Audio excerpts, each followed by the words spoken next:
தமிழகத்தின் நிதிநிலை குறித்து தமிழக வெற்றிக் கழக அரசு வெளியிட்டுள்ள வெள்ளை அறிக்கை தற்பொழுது அரசியல் வட்டாரங்களில் மிகப்பெரிய விவாதத்தை உருவாக்கியுள்ளது. இந்த அறிக்கை குறித்து தனது கருத்துக்களை பகிர்ந்துள்ள பாஜக முன்னாள் தலைவர் அண்ணாமலை, இதில் ஆச்சரியப்படுவதற்கு புதிய தகவல்கள் எதுவும் இல்லை என்றும், கடந்த 5 ஆண்டுகளில் நிலவிய நிதி நிர்வாக சீர்கேடுகளை இது பிரதிபலிக்கிறது என்றும் தெரிவித்துள்ளார். தமிழகத்தின் மொத்த கடன் 10 லட்சம் கோடி ரூபாயை எட்டியுள்ள சூழலில் சராசரியாக தமிழக மக்கள் ஒவ்வொருவர் பெயரிலும் 1,28,934 ரூபாய் கடன் சுமை ஏறி இருப்பதை அவர் சுட்டிக்காட்டியுள்ளார். மாநிலத்தின் மொத்த வருவாயில் சுமார் 23% வாங்கிய கடனுக்கு வட்டி கட்டுவதற்கே செலவிடப்படுவது ஒரு கவலைக்கிடமான சூழல் என அவர் எச்சரித்துள்ளார்.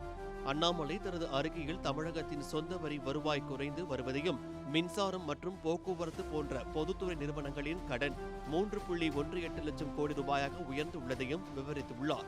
குறிப்பாக பத்திரப்பதிவு துறையில் நிலங்களின் மதிப்பை குறைத்து பதிவு செய்வது போன்ற முறைகேடுகளால் அரசுக்கு மிகப்பெரிய வருவாய் இழப்பு ஏற்பட்டுள்ளதாக அவர் குற்றம் சாட்டியுள்ளார். தமிழகத்தின் நிதி நிலையை சீர் செய்ய தற்பொழுது நம்மிடம் மிக குறுகிய காலமே உள்ளது என்றும், வரும் 2031ஆம் ஆண்டு முதல் தமிழகத்தில் வேலை செய்யும் தகுதியுள்ள மக்கள் தொகை குறைய தொடங்கும் என்பதால் அதற்குள் மாநிலத்தின் பொருளாதார அடித்தளத்தை வலுப்படுத்த வேண்டும் என்றும் அவர் வலியுறுத்தியுள்ளார். முக்கியமாக தற்போதைய தாவேக அரசு இந்த வெள்ளை அறிக்கையை காரணம் காட்டி செயல்படாமல் இருந்துவிடக் கூடாது என அண்ணாமலை வார்னிங் கொடுத்துள்ளார். அரசு திட்டங்கள் முடங்குவதற்கோ அல்லது வாக்குறுதிகளை நிறைவேற்றாமல் இருப்பதற்கோ இந்த அறிக்கையை ஒரு சாக்காக பயன்படுத்தக்கூடாது என்பதே அவரது கருத்தாக உள்ளது.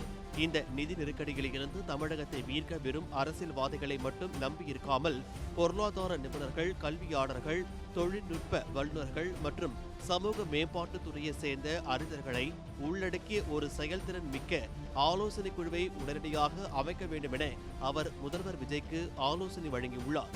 தமிழகத்தை தற்போதைய நிதி பள்ளத்தில் இருந்து மீட்டு ஒரு வலுவான பொருளாதார பாதைக்கு கொண்டு செல்ல அரசு போர்க்கால அடிப்படையில் நடவடிக்கைகளை எடுக்க வேண்டும் என அண்ணாமலை கேட்டுக் கொண்டுள்ளார். முந்தைய அரசின் தவறுகளை சுட்டிக்காட்டுவது ஒரு தொடக்கமாக இருக்கலாமே தவிர அதுவே தீர்வாகாது என்பதை அவர் அழுத்தமாக பதிவு செய்துள்ளார். ஒரு பொறுப்பான எதிர்க்கட்சியாக தமிழகத்தின் எதிர்கால நலன் கருதி ஆலோசனைகளை வழங்க தாங்கள் தயாராக இருப்பதாக தெரிவித்துள்ள அண்ணாமலையின் இந்த அறிக்கை தாவேக அரசின் அடுத்த கட்ட பொருளாதார நகர்வுகள் மீதான எதிர்பார்ப்பை அதிகரித்துள்ளது.